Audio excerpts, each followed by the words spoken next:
Hey! In front of me is HUAWEI NOVA 10, and today I would like to show you how you can switch on or off adaptive brightness on this device.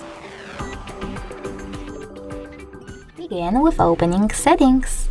Now you need to click on Display and Brightness section after scrolling down, and tap on this switcher next to Automatic feature under Brightness slider. As you can see now, the switcher is blue. That means that auto brightness is definitely on, but you can always turn it off by clicking on the same no blue switcher. Thanks so much for watching. If you enjoyed this video, leave a like, comment, and definitely subscribe. Bye!